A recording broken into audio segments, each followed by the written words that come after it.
We're back to the regular board agenda. At 8.10, request for decision temporary use permit number 76, Tiger Bay Development Corp, electoral area D.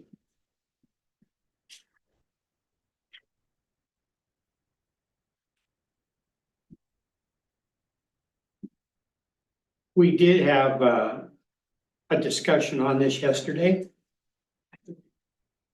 Can you give a summary? Yeah, can you give us a summary of where we ended up yesterday? Sure.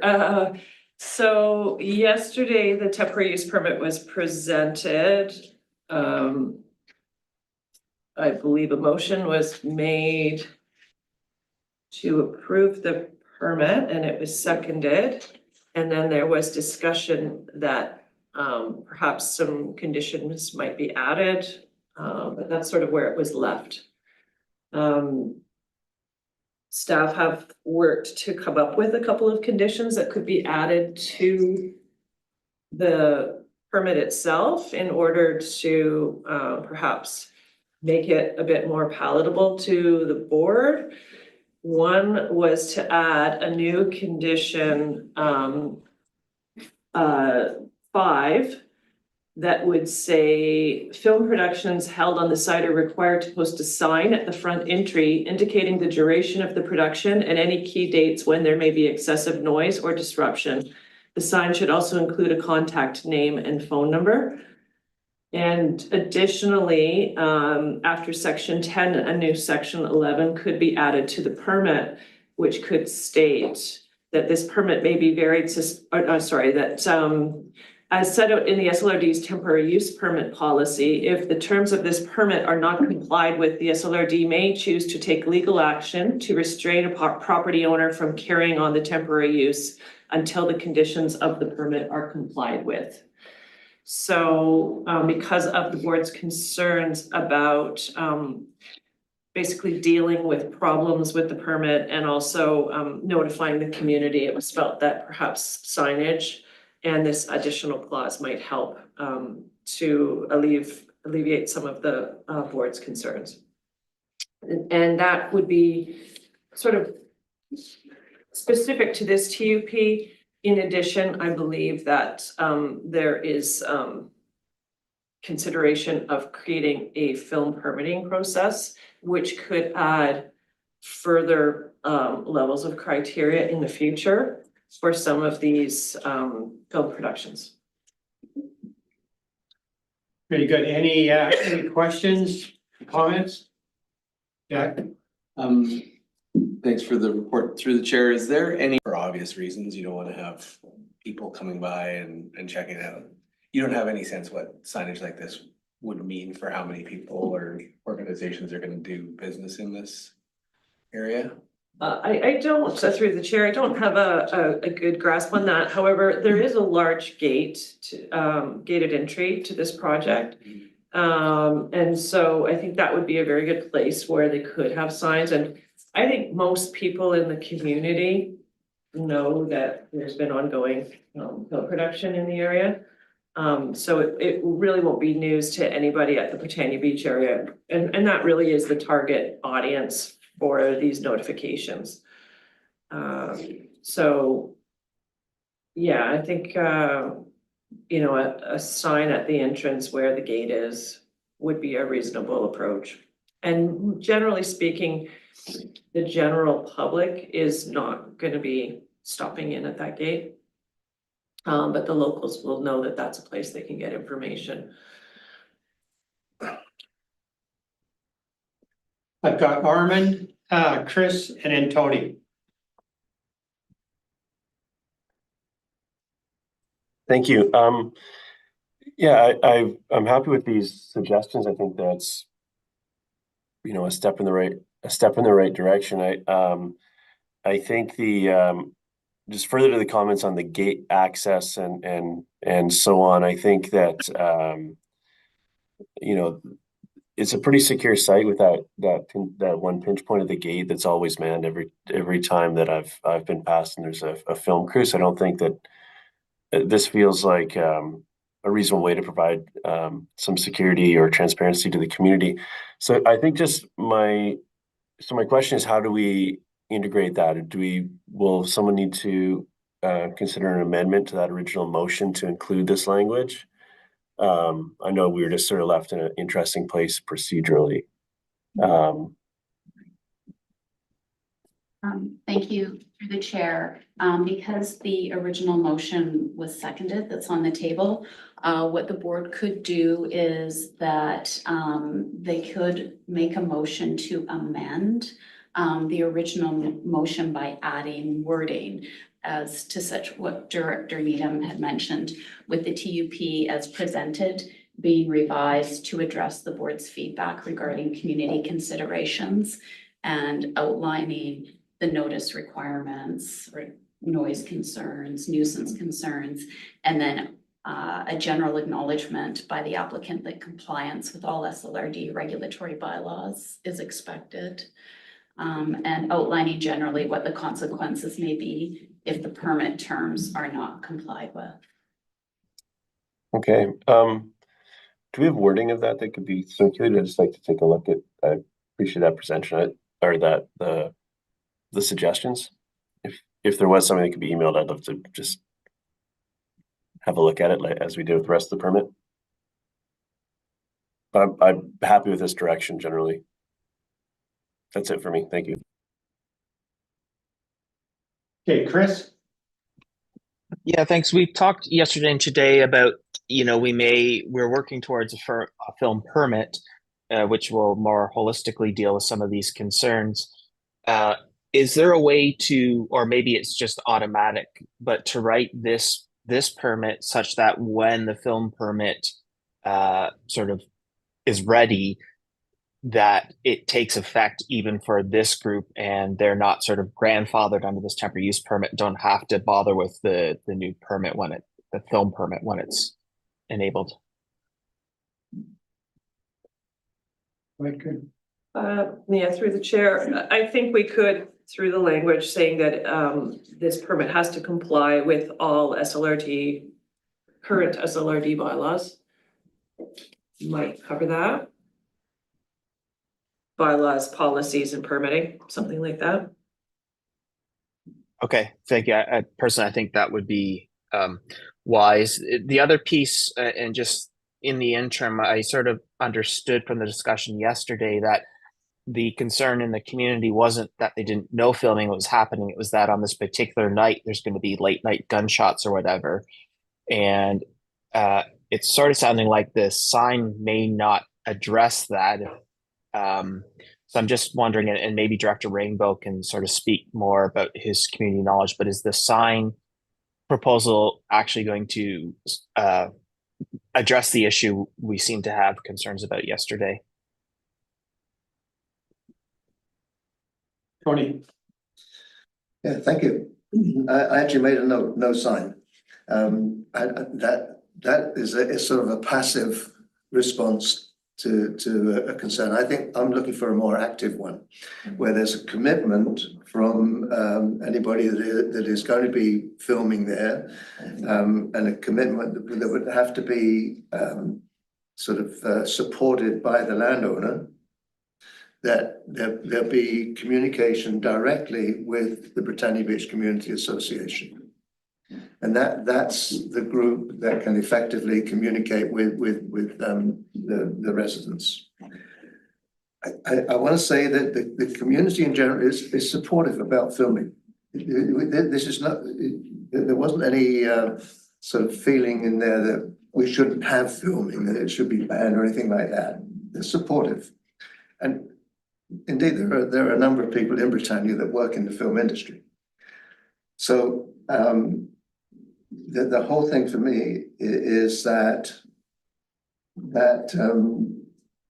communication occurs between, it's formalized between the landowner and the whether it's the landowner that makes the contact or they direct the film companies to do it. Somebody communicates with the BBCA and supplies the kind of information we're looking for.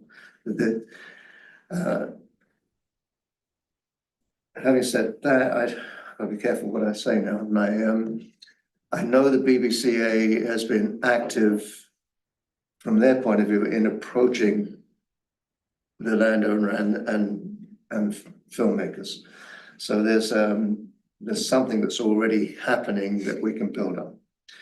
But then I want to put, when we're talking about permitting and how we deal with this particular temporary use permit, I think we need to look at it in terms of in the context of filmmaking in Sea to Sky in general. I mean, even in Britannia, filming doesn't just occur in that gravel pit area. The mining museum is used frequently for film. So there's a whole setup in the parking lot at the mining museum recently. And I can bet that once this, they used to be filming in the old buildings before the redevelopment. And I bet you once that community is up and running, there'll be filming happening there as well. So, and that's just in Britannia.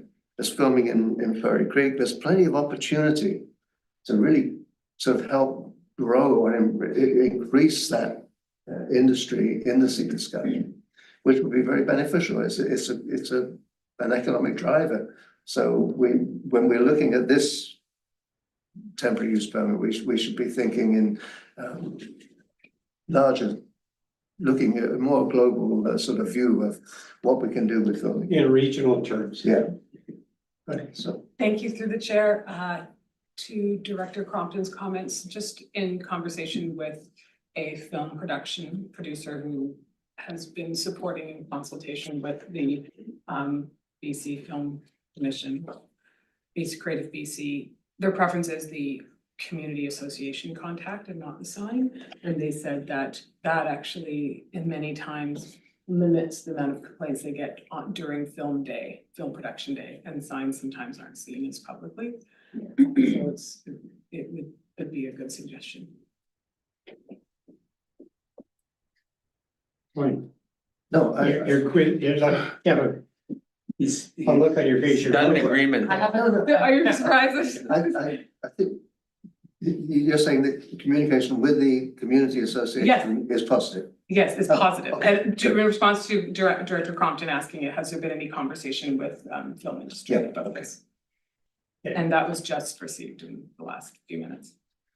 Jessica. Is it possible to incorporate for this and for future a communication plan into it? I'm kind of surprised that there hasn't been, and that you would want notice when, and I don't know, depending on where they're filming, but in this instance, when they're going to be, because a sign, like you said, isn't going to say whether they're going to be gunshots on this day. So having a communication plan with whomever is in Britannia Beach, that they send an email, or if it's in Furry Creek, whoever's there, and so on and so forth, just moving forward within TUPs. I don't know how you would incorporate that into a TUP, but I mean, we have that kind of in Whistler when there's things that happen throughout the community, the municipality is notified. So I don't know how. I'll just go to Lori first. Okay, thanks. So I support Director Rainbow's request. I think that the communication between the film and the residents is a much better way to go than the sign.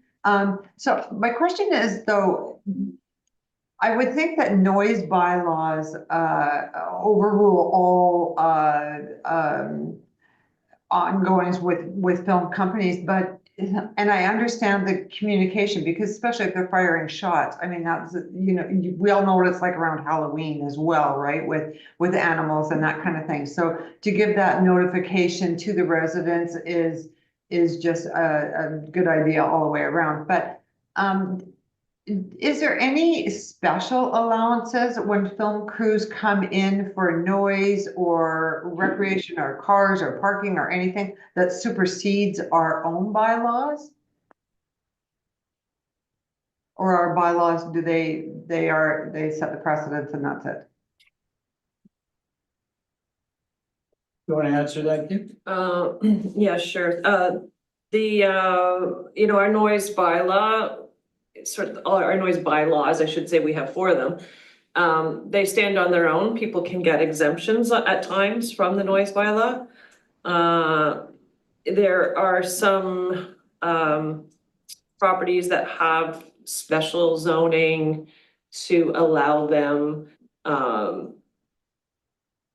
some exemptions from certain bylaws, but usually that's built right into their zoning. In this case, the noise bylaw would apply and exemptions would be required, if there were days of filming that exceeded the noise bylaw. Okay, okay. All right, so they could go that way. They could ask for an exemption to the bylaw and then go through the communication from the film to the residents. Okay, thanks. Through the chair, just wanted to highlight that the communication plan and those sort of things, that is part of the film permitting process, that this conversation really does escalate its priority to introduce. And then, of course, anything we put in the cup, the film permitting process, when it's introduced, would need to be also adhered to. Chad.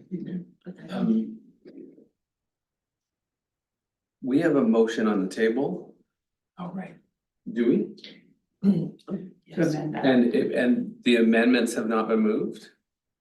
Okay, I'd like to speak to the motion. I suggest we vote in favor of what's on the floor without amendment and then look to the film permitting process where we load all of these things like the communications plan, which I think is really smart, like the connections to the local community association. It feels to me like what we want to do is sort of minimize, like get our hands on it, permit it, get our hands around it, and then actually talk to industry, get a policy that's actually gonna meet the needs of the people at Britannia Beach throughout the corridor, and is gonna meet the needs of the industry. And to me, that requires more work than we're able to do right now. And I therefore think we should try to minimize what we load into the TUP. So I think the best course is to vote in favor of this TUP. Right. I think if we took that approach, I'd be prepared to kind of facilitate a meeting, if you like, between the landowner and the community association so that we can talk about what should we do. And I don't think that would be a problem. But in the longer term and the larger context, I agree with Jack that we should, sorry, Director Crompton, that we should look at having a more sort of robust film permitting process. Yeah. Okay, so this has been moved and seconded, the original motion. What does it say? Do we have it? Yeah. It's in, she emailed us the amendment. No, that's the motion from yesterday is just what's in the package. Right. So the original motion. You got it? Oh, the original. The original motion? Yeah. Yeah. 8.1, 8.10. 8.10. So that the Squamish voters is approve the issuance of the temporary use. Not the chair. We can't find it. Is it gone? It's on this. If you have that. Okay, so that's been moved and seconded. Yeah. You've got speaker. Okay. Who's up first? Armand Chris. and Chris. Go ahead, Armand. Okay, thank you. Yeah, I appreciate the discussion here, and I like this direction, as we reflect on, the best way to really handle this, likely isn't loading up this TUP with too much, given that there's additional policy sort of, I'm going to call it, on its way. I am a little concerned that a 3-year, that said, a temporary use permit is 3 years with a 3-year renewal. And if we're going to rely on some policy development to help actually support this use, I'm just concerned that the 3-year term will pass before we have that that piece. I know, just given capacity, that's not, that's just the reality of where we are. So I think this does elevate that by leaving out any restrictions at this point. It does really elevate the need for that. And I suppose I can support it, but I will be looking for that additional policy piece to advance. We've got, hang on. So Chris and then Sal and then Kim. Yeah, thanks. I'm almost with Director Crompton on this. The one piece, it sounded like if we move forward with the resolution as is, they might be grandfathered and the permit may not apply to them once it's ready, the film permit process. So I just want to clarify, do we need just a language change to ensure that when the film permit is ready, it will supersede film conditions in the TUP or however we want to write? I just want to make sure that we get that little change in if it's necessary. Okay, Sal. Couple items. One is, where's the priority on the film permit process to have staff work on it? So I haven't seen anywhere where we prioritize it. So where is it in the scope of work for staff? And the other piece is, I think we can put in there that there has to be a communication plan provided with the community association. That way they're forced into it. And there's no ifs and buts that they have to communicate with that. And those two groups, along with Director Rainbow, can work on what that would look like. Thank you. Kim. Thank you, Chair. I just wanted to make a note that in looking at the TUP itself, that is TUP number 76, it refers to 4 different parcels within the Tiger Bay Holdings. And I just noted a discrepancy with the actual resolution in the package here that only refers to parcel 1. It doesn't include lot A or district lot 1583. So I just want to make it clear that this temporary use permit is meant to actually apply to all 4 of the parcels specified in section 3 of the permit. Thank you. I move that amendment to add those. Yeah, the 3 parcels. 3 parcels.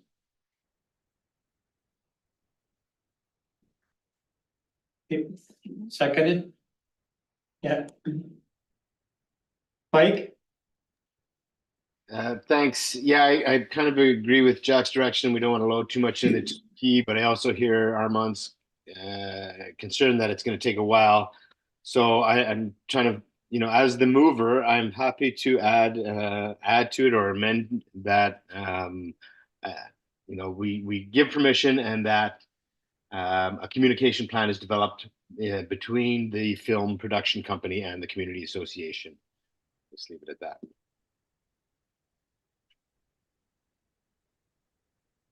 So through the chair. Okay, go ahead. Yeah, through the chair. Right now, we've got a motion on the floor that has been seconded to amend the original motion to include all 4 of the parcels. Perhaps we can take care of that motion first. Yeah. Okay, so it's moved and seconded. I'll call the question. All in favor, opposed? Motion carried. Okay. Mike, your hand's still up, you're still. Thanks, Chris, and then Kim. Yeah, I just didn't get clarity as amended as it's sitting before us now. Would the film permit take effect for these parcels as soon as it's ready, or do we need to make a language change for that to happen?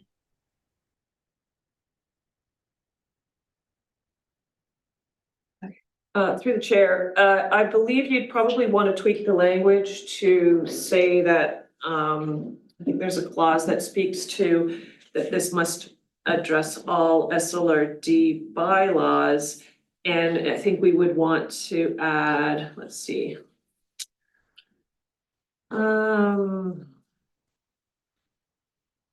I think we'd want to add a section 5 that says something to the effect that all SLRD bylaws apply and any film and any few film permits that may be applicable will apply to each production.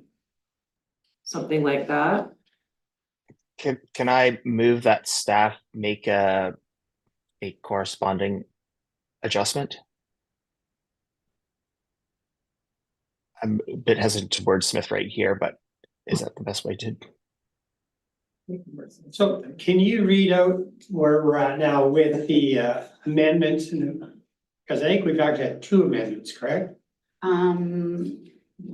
We only have, we have one amendment that was passed. The other one was just moved, but then it died because Okay. it wasn't seconded. So where we are now is consideration of adding some wording. And Kim, just for clarity, could we add it to section 1 where it says this temporary use permit is issued subject to compliance with the bylaws and policies of the Squamish-Lillooet Regional District applicable there too, except those specifically varied or supplemented by this TUP. So if there is, when the new film permit policy comes into play, they would have to abide by any SLRD bylaws and policies, including that one.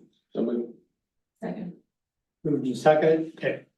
Call the question, all in favor, opposed, motion carried. Sal. Whoa. Somebody's gonna It's add. already passed, sorry, Sal. Sal, go ahead. No, this is on Mike Richmond's motion. We were never asked for a seconder. And I would have seconded it.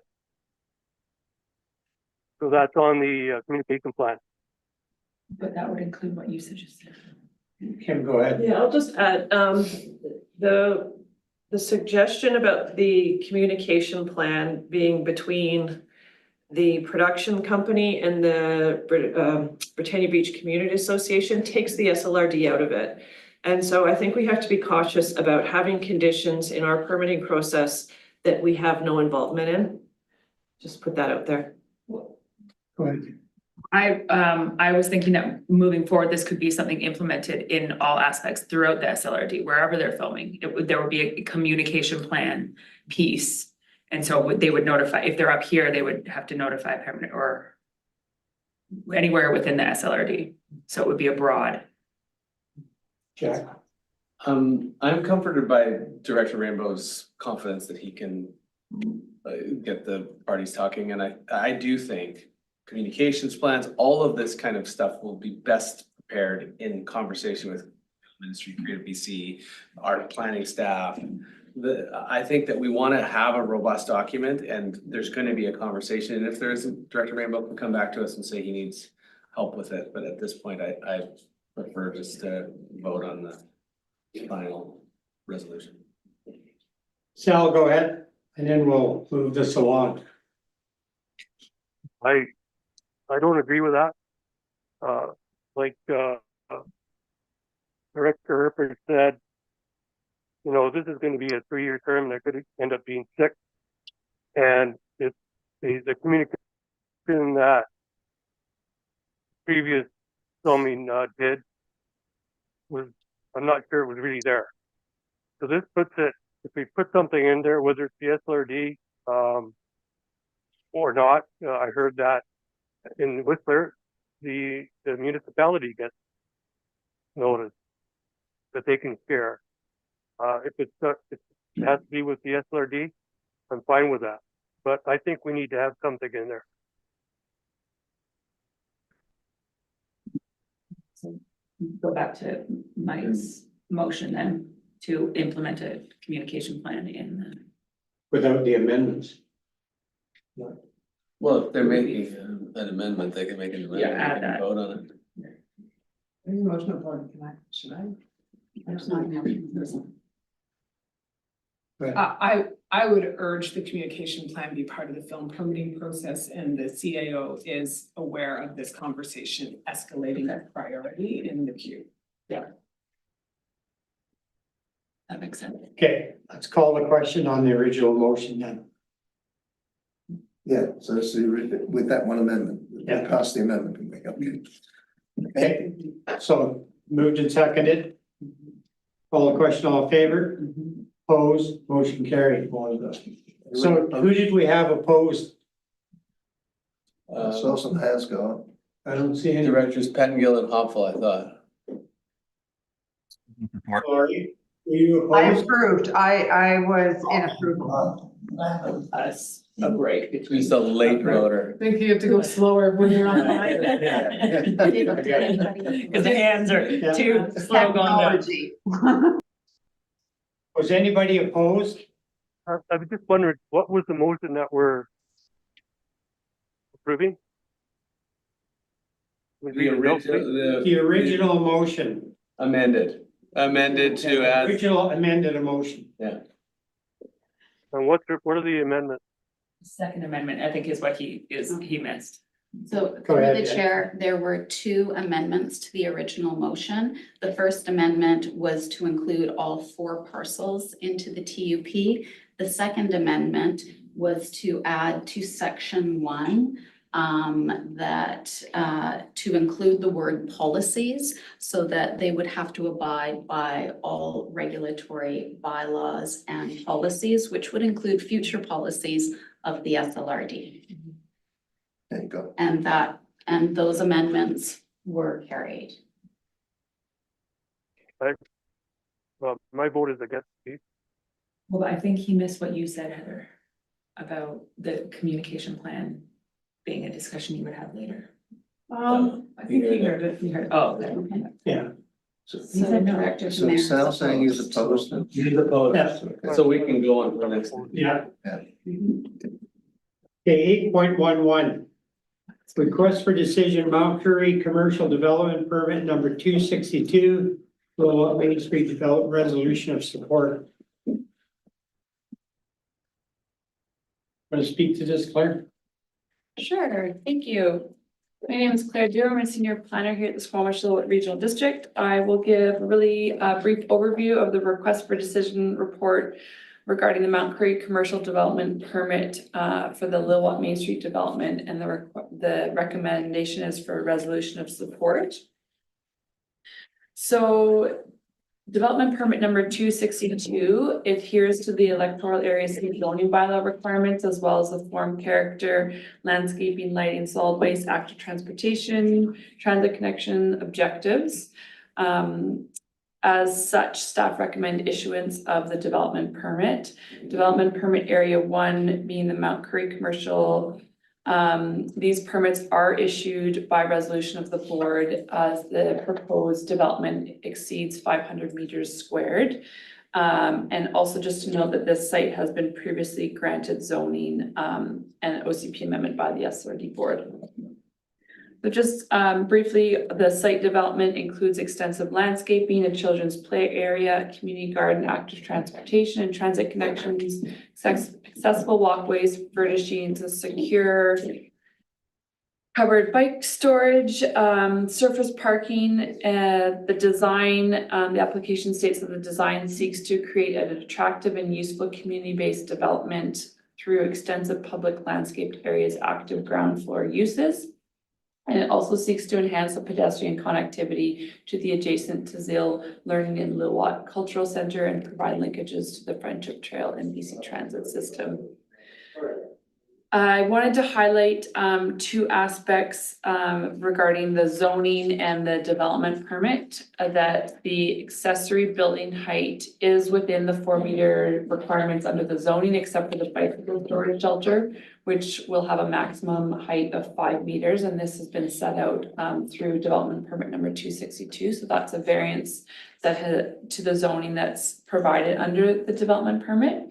And also the site plan and the parking regulations have been met with the addition of a parking variance of 5 visitor stalls, which will be shared visitor commercial parking stalls. So this represents a 50% variance of the required 10 visitor parking stalls under the SLRD Area C zoning bylaw. And so staff are supportive of this parking variance and are in agreement that it is reasonable for the 5 visitor parking stalls to be shared with the commercial vehicle parking stalls. Otherwise, I just wanted to highlight the letter of credit component, and this is a requirement based on the landscaping estimate. So a letter of credit in the amount of 135% of the landscaping estimate is a condition of the development permit. And this is to ensure that the landscaping plan is implemented. This is also an aspect that as to why the development permit is being put forward for a resolution of support, as Lillooet Capital Assets was not successful in their application to the Indigenous Housing Fund for funding. So they're working on a plan B, which has meant that they don't have letter of credit funds available at this time. That said, a resolution of support that the board, but from the board for this development permit will support their funding applications. And so that this project is basically acknowledged by the board as meeting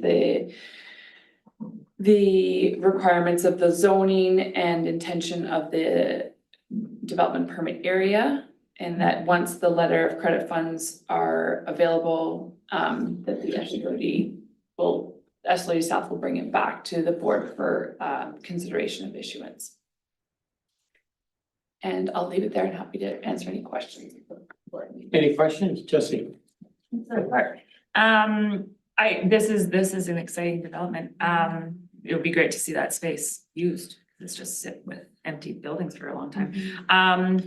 I saw commercial, is that, and then I saw clinics that would go, is that where the commercial space would go? Yes, through the chair. The right now, Lillooet Capital Assets has tentative lease agreements with Health Authority for the ground floor commercial spaces. Okay, is there any plans, and I don't know if that would go in with the clinic, of a food bank or a grocery store or something that would go in there? Through the chair, I'm not certain as to the other tenants that are proposed for the building at this time. There is a community garden component, so that kind of addresses some of the food system aspects for the residents, particularly, less so the broader community. But it will be up to the property owner and who they sort of assign the leases for the. We have covenants for the affordable housing units, but not for the commercial space. Okay, thank you. Any other questions? Mike?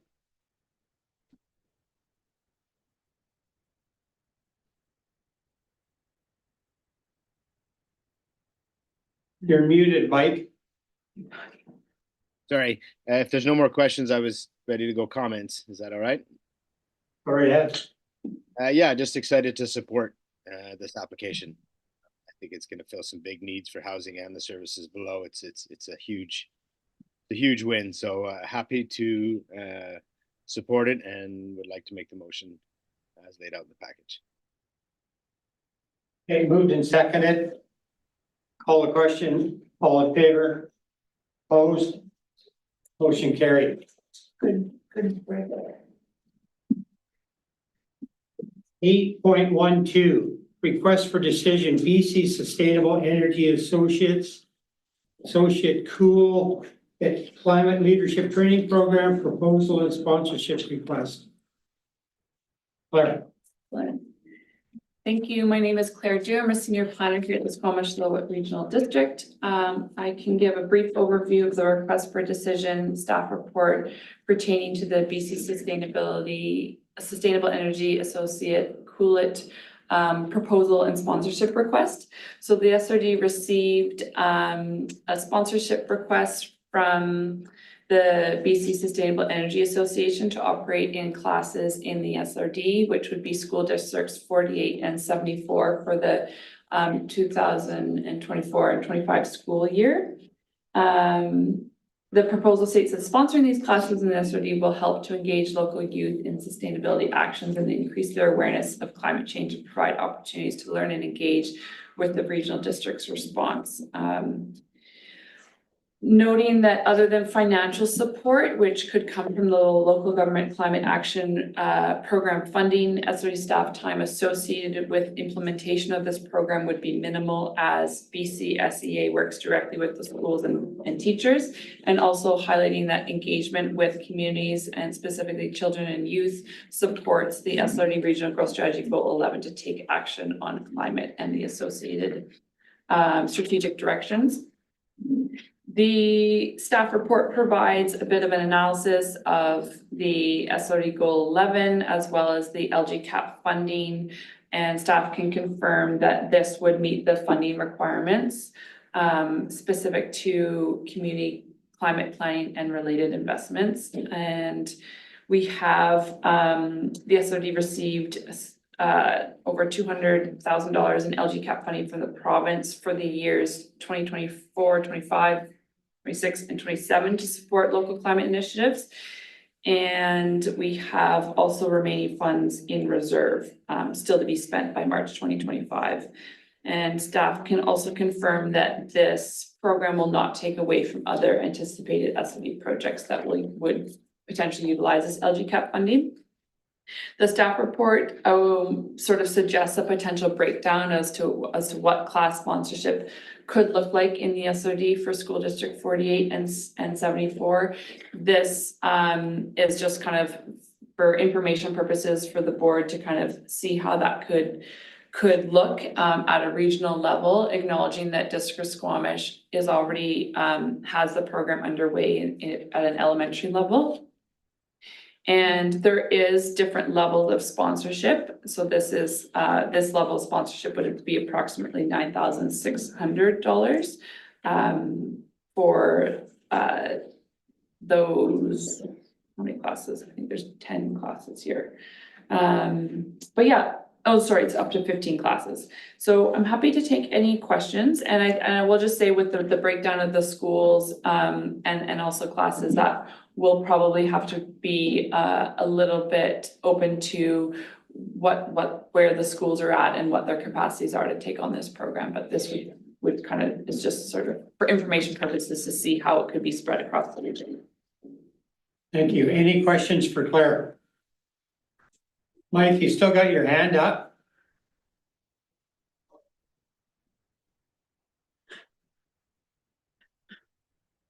Thanks. So any questions for Claire? Nope. Okay, moved, seconded. Call a question, all in favor? Opposed? Motion carried. 8.13 information report, Metro 2050 Type 3 proposed amendment, City of Surrey, 7880 128th Street, notification of expected local governments. So that's just a motion to receive that report. Moved and seconded. Call the question, all in favor? Opposed? Motion carried. The information report, bylaw enforcement, the SLRD. Will that be you, Kim? Yes, Chair. Would you just like to ask questions, or did you? Is there any questions for Kim on this report?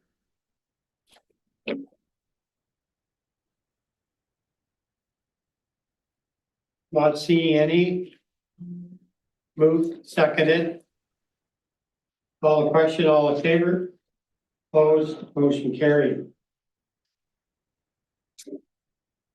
Now we move down to directors' reports.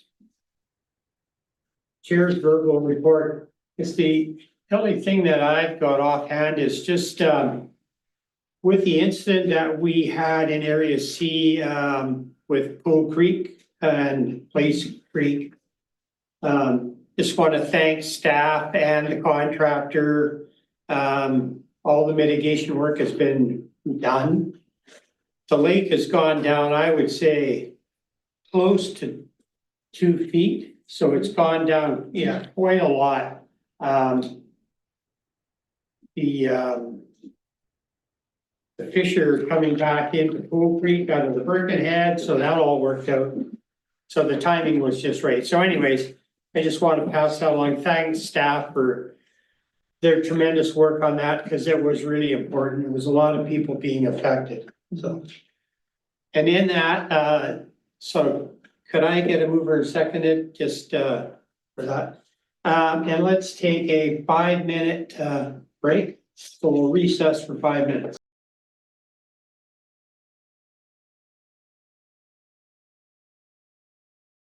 We're back, everybody, and we are on correspondence for action 10.1.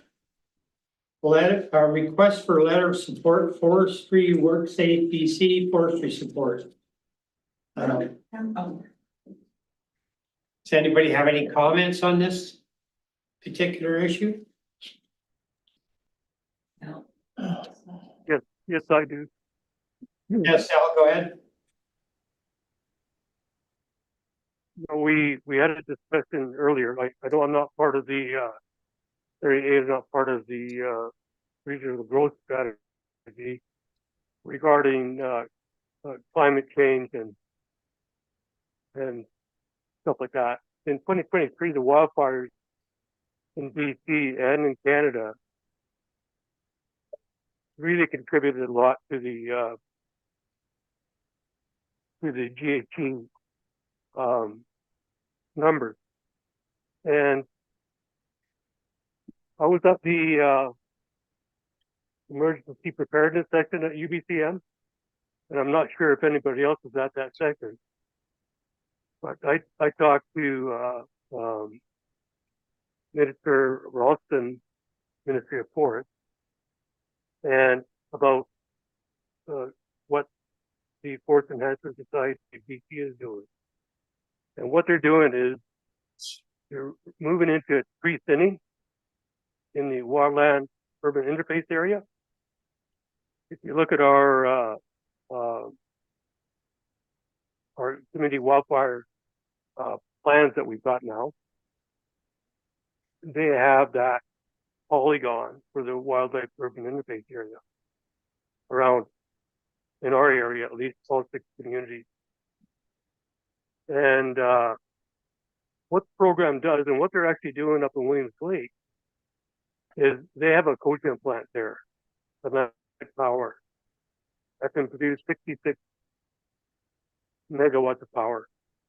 So it's a pretty good plant. They're running out of fuel.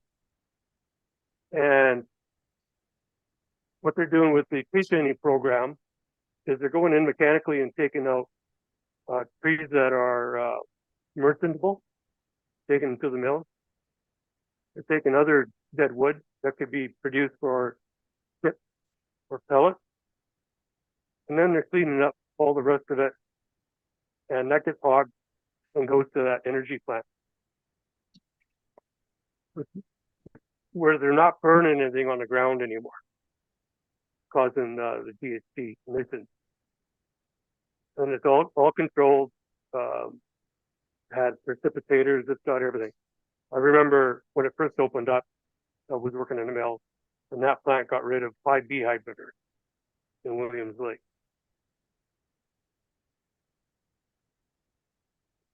What they've stated in there, talking about how much money goes into the provincial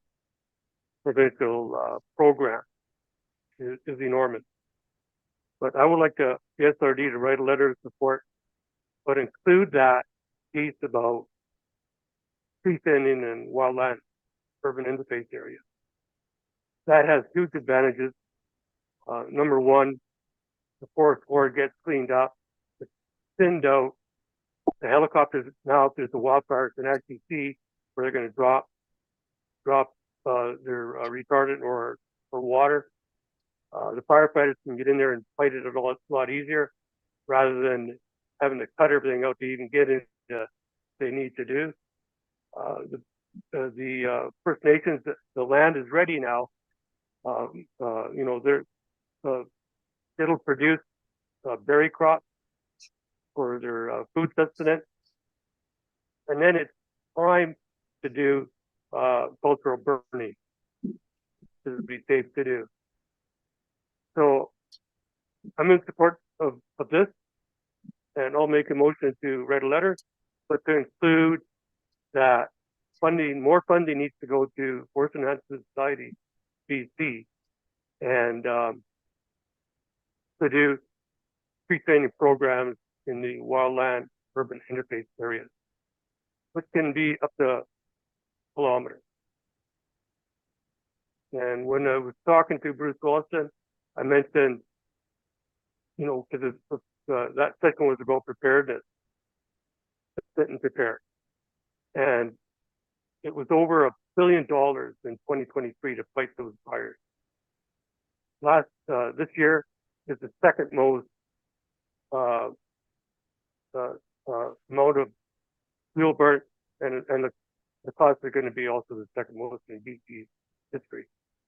So whatever we can do to promote that tree planting program, I think we need to do it.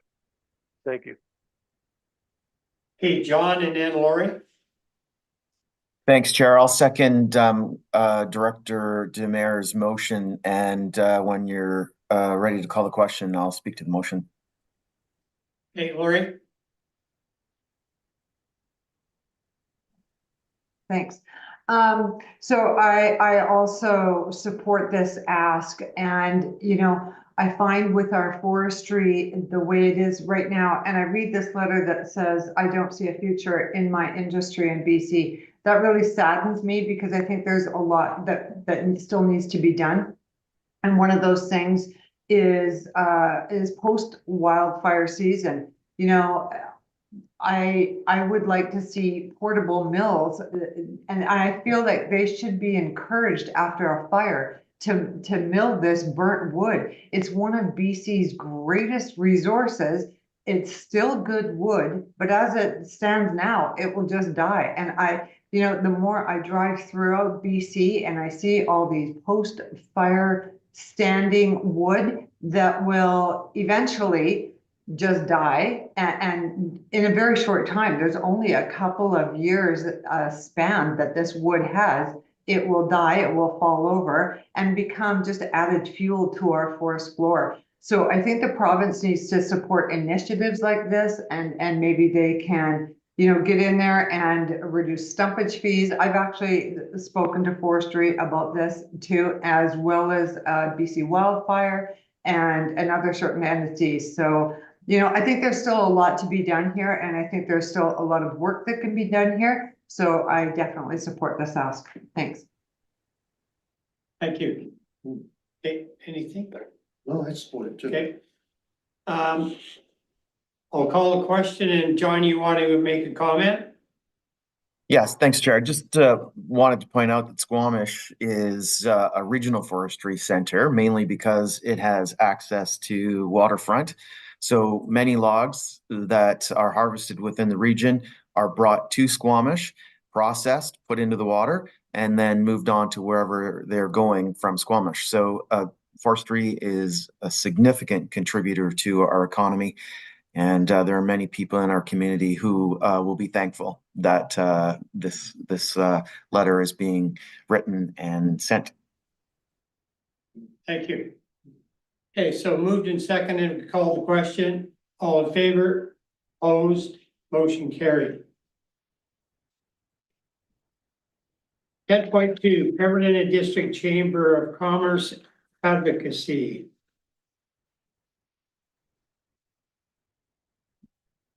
Advocacy round table, invitation from Pemberton District Chamber of Commerce for one SLRD board member to participate in advocacy roundtable event with a tentative date of October the 24th, 2024 in the evening.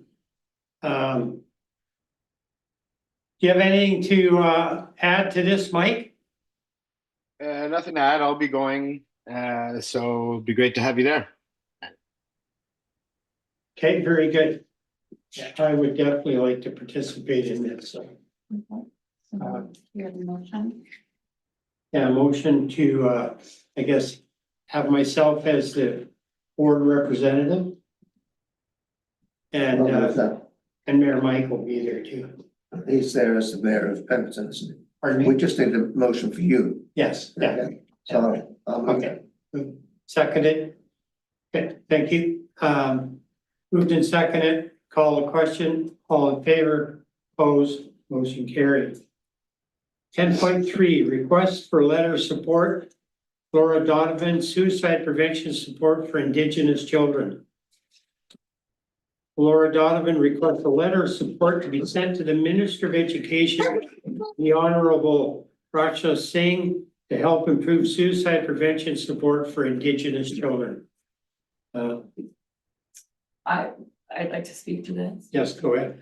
I support this. In Whistler, we had a survey done, a young adult survey from ages 18 to mid-30s, and something like 30% were depressed with suicide ideations. And then in the grades 6 to 12, I think it was like 23%. So yeah, I think that we need to tackle this in the schools more. So I support this. Very good. Anybody else have a comment? No, other than I really support it as well. And, Lori?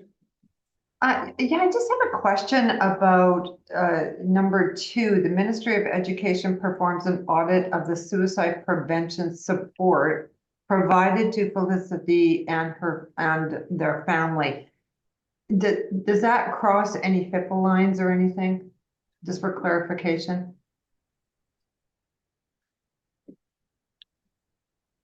From my perspective, no. This is specifically suicide prevention support for Indigenous children. Right, but it speaks to the prevention support provided to Felicity and their family. So I'm just a clarification.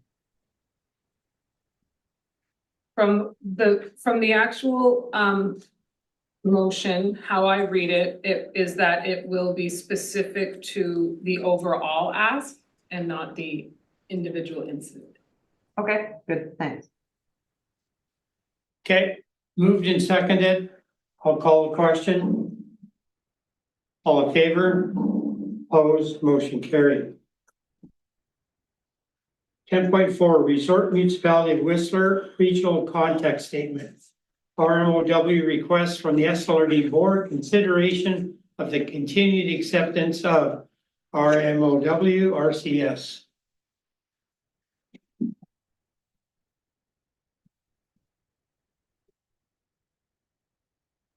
Speak. Claire's on her way. Yeah.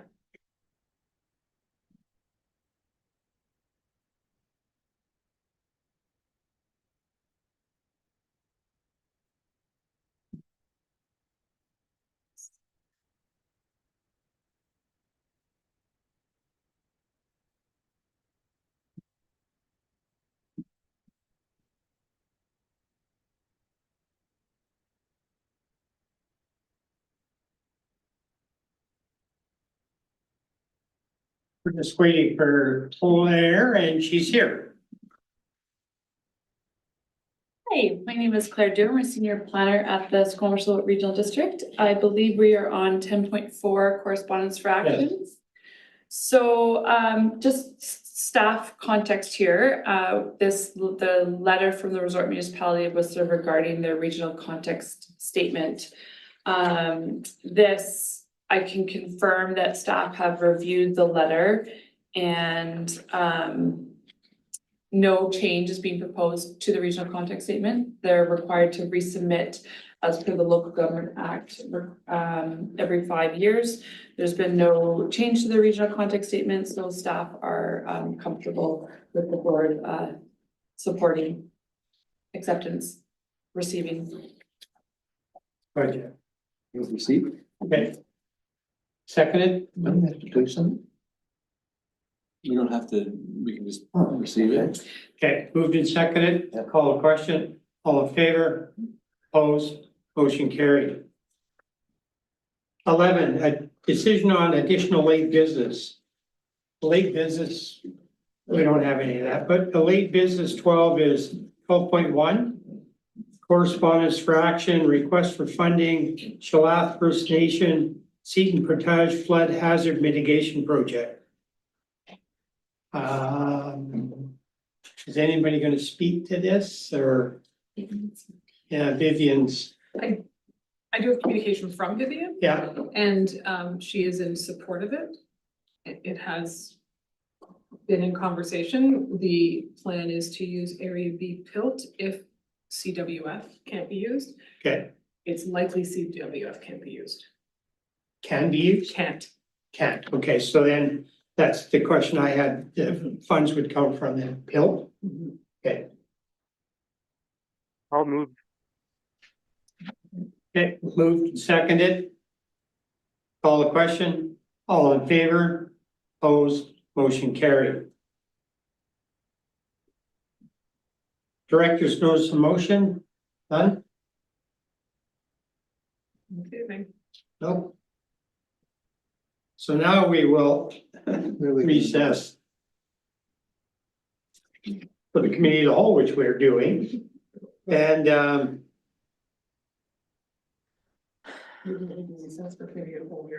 So number 15. 15 now is recommendations from the Squamish-Lillooet Regional District Committee of the whole meeting of September the 24th. There were none. None. And Squamish-Lillooet Regional District Board closed, so we would close the meeting to the public. That motion to moved and seconded.